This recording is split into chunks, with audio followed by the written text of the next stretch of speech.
আপনি তো একটু আগে বললেন বইগুলো নষ্ট হয়ে যাবে, আগে তোলো। ওইগুলো সব নষ্ট হয়ে যাবে বলেছি।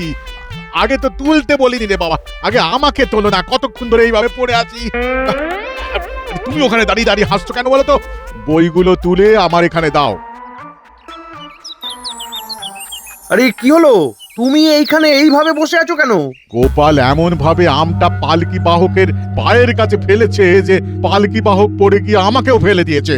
ওরে, আমার হাতে পায়ে কোমরে তো ব্যথা হয়ে গেল। কোথায় কি পান্তা ভাতে ঘি, গাছ থেকে আম পড়লো আর গোপালের দোষ হলো। ছি ছি ছি ছি গোপাল, এটা কিন্তু ঠিক কথা নয়। আরে আপনি তো আমার উপর জোর করে দোষ লাগাচ্ছেন। আপনি তো জানেন সবই, আমাদের এই কৃষ্ণনগর আম গাছে কেন ভরে আছে। সবই তো আপনার জন্য। সোনার আমের কথা আপনার নিশ্চয়ই মনে আছে, যার জন্য আপনার সাথে মহারাজের সংঘাত। এই রে, গোপাল আবার পুরনো কাসুন্দি ঘাটতে বসেছে। যাও না, যাও, কাজ মিটে গেছে, এবার নিজের বাড়ি যাও, নাতিপুতিদের নিয়ে গল্প গাছা করো, যাও।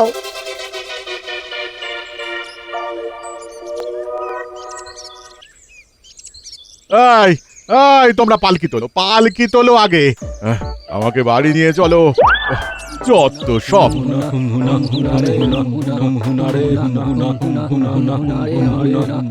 যাই, আমিও বাড়ি যাই। গিন্নি তো আমার পথ চেয়ে বসে আছে।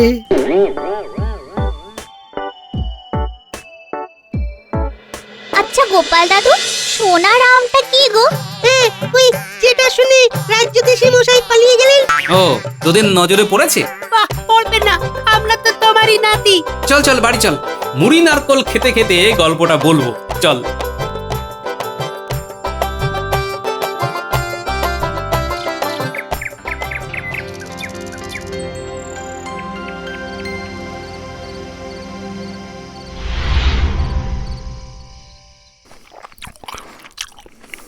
শোন, যখনকার কথা বলছি, তখন মহারাজ তার পিসিমাকে নিয়ে খুব সংকটে ছিলেন। রানীমা আর মহারাজ দিনরাত এক করে তার পিসিমার সেবা করছিলেন। আচ্ছা গোপাল দাদু, ওই পিসিমার কি হয়েছিল? পিসিমার তো খুব বয়স হয়ে গিয়েছিল। খুব বয়স হয়ে গেলে মানুষের শরীরের কলকবজাগুলোতে একেবারে মরচে পড়ে যায়, তখন আর কিছুতেই কিছু হয় না। যাকে আসল ঘটনায় আসি। নারী খুব দুর্বল, অবস্থা সংকটজনক। পিসিমা কি সুস্থ হবেন না? আশা খুব কম। সে কি? হ্যাঁ গোপাল, পিসিমা আমাদের মাঝে আর বেশি দিন নেই। কিছু বলবে পিসিমা? আম আম আম আম? এই পিসিমা কি আম বলছেন? আম কেন বলছেন? পিসিমার শেষ ইচ্ছে। আহ, কিসের শেষ ইচ্ছে? ঠিক করে বলো রাজ্যতীষী। পিসিমা আম খেতে চান, তার আম খাবার ইচ্ছে হয়েছে। এই অসময়ে আম কোথায় পাওয়া যাবে? আম্মা আম্মা আম্মা। এখন আবার বলছেন আমা? উনি আমা বলেননি, বলতে চাইছেন আম আনো। হ্যাঁ, কিন্তু নো আর বলতে পারছেন না। আমি গণনা করে দেখেছি আর মাত্র কয়েক দিনের অতিথি, সুতরাং ওনার শেষ ইচ্ছে আমাদের রাখতেই হবে। তারপর তারপর কি হলো গোপাল দাদু? পিসিমা আম খেতে পেলেন? গোপাল দাদু, তুমি এমন একটা জায়গায় থামলে না, ভালো লাগে না। বলছি বলো বলো, এই ঘটনাটা তো আমি জানি না। আহা, তুমি জানবে কোথা থেকে? তুমি তো তখন তোমার মায়ের কাছে চলে গেছো আমার সাথে ঝগড়া করে। তোমার রাগ কিন্তু বড় কড়া, বুঝলে? পান থেকে চুন খসলেই ক্ষেপে ওঠো। আহা, কেন পুরনো কাসুন্দি ঘাঁটছো? গোপাল দাদু, পুরনো কাসুন্দি একদম ঘাটবে না। কাসুন্দি পুরনো হলেই তেতো হয়ে যায়, মা বলেছে। ঠিক আছে, আর তোদের দিদিমাকে কিচ্ছু বলবো না। শুধু গল্পটা বলবে। সেদিন রাজসভায় হুলুস্থুলু কাণ্ড। মন্ত্রী, আমার পিসিমা আম খেতে চেয়েছেন, ওনার জন্য যেখান থেকে পারো আম নিয়ে এসো। এখন তো আমের সময় নয়, আমরা হবে? হ্যাঁ, আমের বদলে আমরা? এই তুমি কি? না মানে আমরার মধ্যে আম শব্দটা আছে তো, তাই। সে তো আলুর মধ্যেও আলু বখরা আছে। আলু আর আলু বখরা কি এক? ঠিক বলেছো সভাকবি। মহারাজ মহারাজ, পিসিমা আর নেই।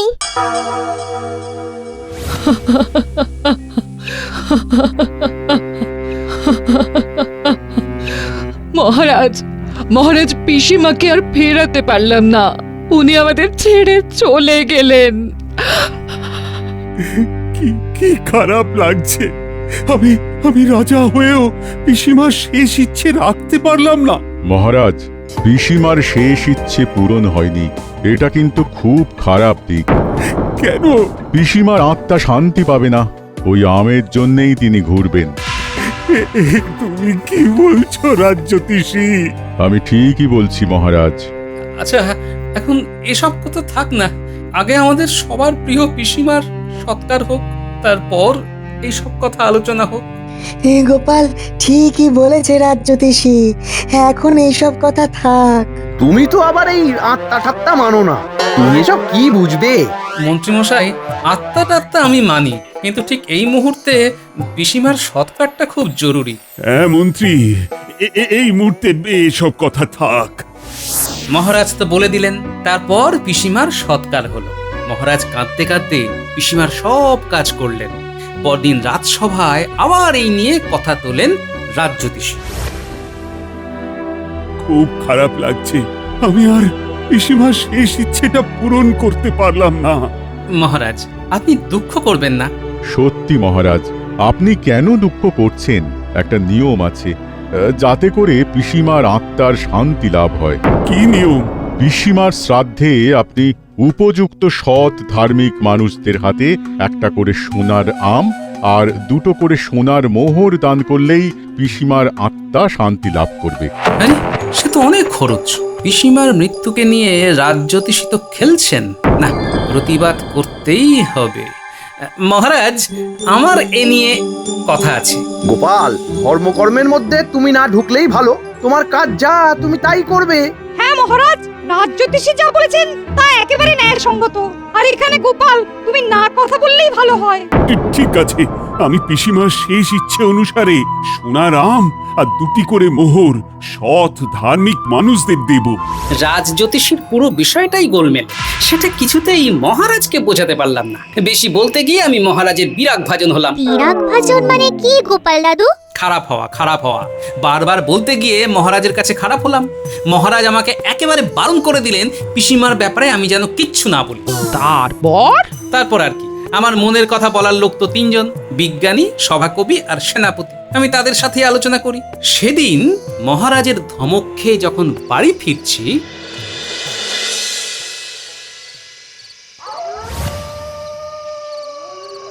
আরে ও গোপাল দাদা, গোপাল দাদা একটু দাঁড়াও না গো। আরে তোমার সাথে অনেক কথা আছে। বলো, কি বলবে? দাঁড়াও দাঁড়াও, একটু একটু দম নিয়ে নি। কি হয়েছে? একটু আগে ওই মন্ত্রী মশাই, পণ্ডিত মশাই, রাজবৈদ্য আর ওই রাজ্যোতিষীকে দেখলাম গো। ওরা কিছু একটা কথা বলছিল বুঝলে, আমি খালি একটা কথা শুনতে পেলাম, সোনার আম। তারপর ওরা আমাকে দেখে চুপ করে গেল। শুধু মন্ত্রী মশাই বলে উঠলো, এখানে কোনো কথা নয়, সবাই আমার ঘরে চলো, ওখানেই আলোচনা হবে। তারপর আর কি, ওরা দ্রুত পায়ে সব চলে গেল। গোপাল দাদা, ও গোপাল দাদা, তুমি একটু জোরে জোরে পা চালালে ওদের ধরে নিতে পারবে। এবার মজা দেখাচ্ছে। তোমাকে কি বলে যে ধন্যবাদ দেব তুমি জানো না, তুমি কত বড় কাজ করেছো। তাই তো আমি তোমাকে দেখা মাত্র তোমার কাছে ছুটে এলাম। খুব ভালো করেছো ভোলা। যাই, আর বেশি কথা না বলে মন্ত্রী মশাইয়ের বাড়ির দিকে এগিয়ে যাই। ভোলার কথা শোনা মাত্র আমি প্রায় ছুটতে শুরু করে দিলাম। বেশ খানিকক্ষণ ছোটার পর আমি দেখতে পেলাম ওরা এগিয়ে যাচ্ছে। আমি সন্তর্পণে পা টিপে টিপে হাঁটতে লাগলাম। না, এবার পিছনে তাকিয়ে দেখি তো কেউ আবার আমাকে দেখছে কিনা। না, ঠিক আছে।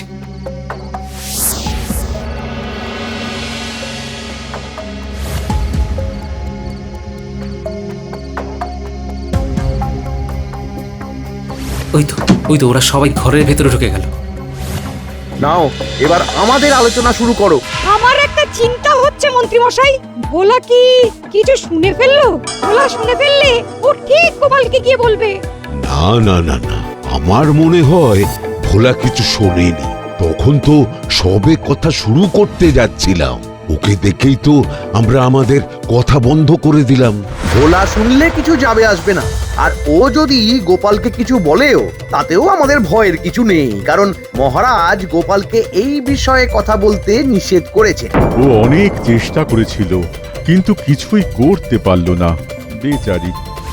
ঠিক আছে রাজ্যতীষী, আমি দেখছি কি করে তোমার নাচন কোদন বন্ধ করা যায়। সোনার আম আর দুটো করে স্বর্ণ মুদ্রা, ব্যাপারটা বেশ ভালো। দেখো আমি যেন আবার বাদ না যাই। আপনি কিভাবে বাদ যাবেন? আপনি তো ধার্মিক। আপনি চিন্তা করবেন না, মহারাজ এখন আমার নিয়ন্ত্রণে। আমি যা নিদান দেব মহারাজ তাই অক্ষরে অক্ষরে পালন করবেন। আপনার নিদান এবার আপনার দিকেই ঘুরবে, তৈরি থাকুন। তারপর কি হলো গো?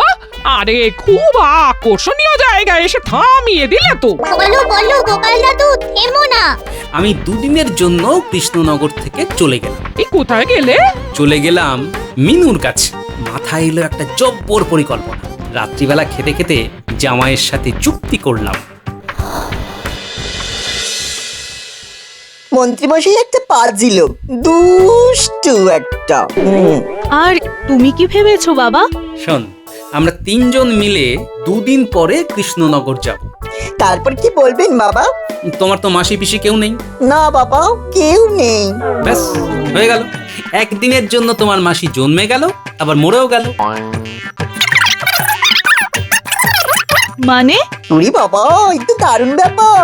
ও আপনি না কি যে বলি, কোনো উপমাই ঠিকঠাক লাগছে না। তাহলে ওই কথাই রইলো, আমরা সবাই মিলে পরশুদিন মহারাজের সভায় যাব। তোরা দুজন অঝরে কাঁদবি।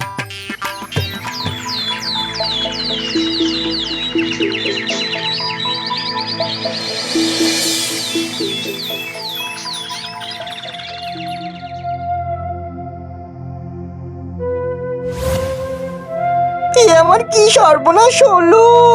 আমি এবার কি করব? কেমন করে বাঁচবো মহারাজ? কেন, তোমার আবার কি হলো জামাই? কি আর বলবো মহারাজ, আমার জামাই যে এত চাপা ছেলে আমি জানতাম না। সব দুঃখ এরা দুজনে ঘাড়ে নিয়ে বসেছিল। আহারে, এত চাপা হলে চলে? কি সর্বনাশ! তোমরা সবাই যদি কাঁদো তাহলে কাজ করব কি করে? কি হয়েছে খুলে বলো, কেন এত দুঃখ? কেন হবে না মহারাজ, বলতে পারেন? দুঃখ তো হবেই। কষ্টের কথা বুকে এসে আটকে গেছে মহারাজ, কিছুতেই বেরোচ্ছে না। বুকের ওপর একটু চেপে মালিশ করো, দেখবে দুঃখের বায়ু মুখ দিয়ে বেরিয়ে যাবে, আরাম পাবে। ওরে বাবা, মন্ত্রী মশাই কথা শিখেছে। না, আমি এবার একটু অন্য খেলা খেলি। আপনি পারলেন মন্ত্রী মশাই দুঃখ নিয়ে এইভাবে বাঁকা কথা বলতে? আপনাদের দুঃখগুলো খুব দামি, আর আমাদের দুঃখগুলো এলেবেলে। মন্ত্রী, দেখছো এরা শোকে আকুল হয়ে গেছে। চুপ করো, চুপ করো, ওদের একটু হালকা হতে দাও। হালকা হও গোপাল, হালকা হও। আমি একটু হালকা হয়েছি মহারাজ। তাহলে বলতে শুরু করো। মহারাজ, কয়েকদিন আগে আমার একমাত্র মায়ের বোন মারা গেছে। কথায় আছে না, মায়ের থেকে মাসির দরদ বেশি। ওটা একেবারে সত্যি ছিল। এত বড় ঘটনা ঘটে গেছে, আমাকে কিছুই জানায়নি মহারাজ। ভাগ্যিস আপনি আমাকে বললেন রাজসভা থেকে চলে যেতে। আমি আবার তোমাকে কোথায় বললাম রাজসভা থেকে চলে যেতে? ভালোই করেছেন, আপনি বলেছেন বলেই আমি চলে গেলাম জামাইয়ের বাড়ি। যদি না যেতাম তাহলে জানতেও পারতাম না এই ঘটনা ঘটে গেছে। আপনি মহান মহারাজ, আপনি সত্যি মহান। যাকে যাকে, তুমি যখন বলছো তখন হয়তো মুখ ফসকে বেরিয়ে গেছে, আর তাতে যদি তোমার ভালো হয় তবে ভালো। বাবা, এই কথাটা একটু জিজ্ঞেস করো। মহারাজ, একটু রানীমাকে দরকার। মিনু আর জামাই আপনার সামনে রানীমাকে কিছু বলবে মহারাজ। ঠিক আছে, খবর দিচ্ছি। প্রহরী, যাও রানীমাকে গিয়ে বলো মহারাজ ডাকছেন। যথাজ্ঞা মহারাজ। মহারাজ আমাদের একটা আলোচনা চলছিল। রাখো তো তোমার আলোচনা। দেখছো একটা শোকের ঘটনা ঘটেছে। কি হয়েছে পুরো না শুনে আমি কোনো আলোচনা করব না। কি হয়েছে গোপাল? বলো বাবা জীবন, রানীমাকে সব জানাও। রানীমা, আমার মাসি আমাদের ছেড়ে চলে গেছে। সেটা তো খুবই দুঃখের। আর দুঃখের কথা হলো আমরা মাসির শেষ ইচ্ছেটাই রাখতে পারিনি। শুনেছি সেই ইচ্ছে পূরণ না হলে আত্মা শান্তি পায় না, আত্মা সারাক্ষণ গুড়গুড় গুড়গুড় গুড়গুড় গুড়গুড় করে ঘুরতে থাকে। হ্যাঁ জামাই, তুমি ঠিকই শুনেছ। তোমার মাসির শেষ ইচ্ছে পূরণ করার ব্যবস্থা করো। আমার পিসিমাও আম খেতে চেয়েছিলেন, আমি দিতে পারিনি। তাই তো পিসিমার স্মরণ সভায় যে পুজো হবে তাতে ধার্মিক সৎ লোকেদের হাতে আমি সোনার আম আর 2টো করে সোনার মোহর তুলে দেব। তাতেই আপনার পিসিমার আত্মার শান্তি হবে। হ্যাঁ, তাতেই হবে। ব্যাস, আর কোনো চিন্তা নেই। আমাদের রানীমা সাক্ষী আছেন। তাহলে এবার মাসির শেষ ইচ্ছেটা বলি রানীমা। হ্যাঁ হ্যাঁ, বলো। জামাই, তুমি ঠিক মতো গুছিয়ে বলতে পারবে, যেহেতু ঘটনাটা তোমার সামনে ঘটেছিল। তুমিই বলো। ঠিক বলেছেন বাবা, আমিই বলি। আমার মাসির শেষ ইচ্ছে ছিল ফুটন্ত গরম জলে লবণ আর লবঙ্গ দিয়ে কুলকুচি করা। খুব সর্দিতে ভুগছিলেন তো। তাহলে কথা অনুযায়ী ওই রাজজ্যোতিষী মন্ত্রী মশাই সহ সব ধার্মিক লোকদের ফুটন্ত গরম জলে লবণ আর লবঙ্গ ফেলে কুলকুচি করতে হবে, আর সাথে 2টো মোহর দিলেই হবে। এই উল্টোপাল্টা কথা বলছো তুমি গোপাল। এটা কি ছেলে খেলা নাকি? হ্যাঁ, এইসব ইচ্ছে রাখা যায় না। তাহলে আমার জামাইয়ের প্রিয় মাসির শেষ ইচ্ছে পূরণ হবে না, শুধু মহারাজের পিসিমার সোনার আমটাই প্রয়োজন। এই কি সব উল্টোপাল্টা কথা বলছো? গোপাল তো ঠিক কথাই বলছে। আমার পিসিমা শেষ ইচ্ছে সোনার আম দিয়ে মিটিয়ে দিচ্ছি, আর জামাইয়ের মাসির শেষ ইচ্ছে ফুটন্ত গরম জলে লবণ আর লবঙ্গ দিয়ে কুলকুচি। সেটা কেন করবে না? সেটাও তো করতে হবে। মহারাজ, আপনি আদেশ দিন জল গরম করে ফোটাবার। যদি ফুটন্ত গরম জলে নুন আর লবঙ্গ দিয়ে কুলকুচি কেউ না করে, তবে সোনার আম আর সোনার মোহর পাবে না। এবার হাটে হাড়ি ভাঙব। হাটে হাড়ি? হ্যাঁ মন্ত্রী মশাই, হাটে হাড়ি। মহারাজ, সেদিন তো আমাকে আপনি ধমক দিয়ে চুপ করিয়ে দিলেন। আমিও মন খারাপ করে রাস্তা দিয়ে বাড়ি ফিরছি। ঠিক তখনই ভোলা আমার কাছে এসে বলে, আরে তোমার সাথে অনেক কথা আছে। বলো, কি বলবে? একটু আগে ওই মন্ত্রী মশাই, পণ্ডিত মশাই, রাজবৈদ্য আর ওই রাজজ্যোতিষীকে দেখলাম গো। আমি খালি একটা কথা শুনতে পেলাম, সোনার আম। শুধু মন্ত্রী মশাই বলে উঠলো, এখানে কোনো কথা নয়, সবাই আমার ঘরে চলো, ওখানেই আলোচনা হবে। তারপর আর কি, ওরা দ্রুত পায়ে সব চলে গেল। তারপর আমি প্রায় দৌড়ে মন্ত্রীমশাইয়ের ঘরের বাইরে গিয়ে মন্ত্রীমশাই আর রাজজ্যোতিষীদের সব কথা শুনলাম। নাও, এবার আমাদের আলোচনা শুরু করো। সোনার আম আর 2টো করে স্বর্ণ মুদ্রা, ব্যাপারটা বেশ ভালো। দেখো, আমি যেন আবার বাদ না যাই। আপনি কিভাবে বাদ যাবেন? আপনি তো ধার্মিক। আপনি চিন্তা করবেন না, মহারাজ এখন আমার নিয়ন্ত্রণে। আমি যা নিদান দেব, মহারাজ তাই অক্ষরে অক্ষরে পালন করবেন। আচ্ছা, এই কথা। ঠিক আছে, আজকের পর থেকে জ্যোতিষী তোমার মুখ আমি দেখতে চাই না। তোমার বয়স হয়েছে, তাই তোমাকে কঠিন সাজা দিলাম না। আমাকে ক্ষমা করুন মহারাজ, সাময়িক লোভ আমাকে অন্ধ করে দিয়েছিল। রানীমা আমাকে ক্ষমা করুন। আমি জীবনে কোনো দিন আর ভুল করব না। আমিও ভুল করে ফেলেছি, সত্যি খুব বড় ভুল হয়ে গেছে। ঠিক আছে, তোমাদের আমি ক্ষমা করলাম। মন্ত্রী, তোমাকে আমি রাজদ্রোহের অপরাধে কারাগারে নিক্ষেপ করলাম। এই মহারাজ, ক্ষমা মহারাজ, ক্ষমা মহারাজ। না, তোমার কোনো ক্ষমা নেই। আমাকে যে ক্ষমা করতেই হবে মহারাজ। তোমাকে ক্ষমা কেন করব গোপাল? তুমি তো কোনো অপরাধ করোনি। আমি মিথ্যে কথা বলেছি। আসলে জামাইয়ের কোনো মাসি নেই রানীমা। তাই নাকি? সত্যি তুমি পারো বটে। তোমার মিথ্যে এতগুলো মানুষের মনের মধ্যে থেকে সত্যিটাকে কি সুন্দর বার করে দিল। সত্যি তুমি অসাধারণ। সত্যি তুমি হয় কে নয় আর নয় কে হয় করতে পারো গো। এর থেকে কি শিক্ষা নিলি তোরা? অতি লোভে তাঁতি নষ্ট।